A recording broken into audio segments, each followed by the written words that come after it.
Yan, magandang araw mga kamoto. May tips lang ako sa inyo. Ito, air filter ng Rosy Passion. Dahil tag-init ngayon, hindi natin linis. Mainit, masyadong maalikabok. Ayan, papansin nyo, foam na to. Kasi mga kamoto, hindi pa naman gaanong madumi. Wala, malinis pa ang kabila. Kailangan nyo lang screen. Ito sa speaker lang na D12. May sukat nyo lang to. Kaya nyo dikitan ng sealant. Kung wala kayong pandikit na sealant, pwede dyan ng Volca seal. Ang dahilan kaya pinalitan ko ng foam, mahina ang hatak. Saka pag pinipiga mo, parang pigil na pigil yung arangkada nyo. Sakal siya sa kinakapos sa hangin. Yan.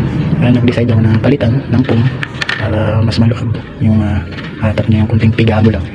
So, lilipad ka na. Whoops.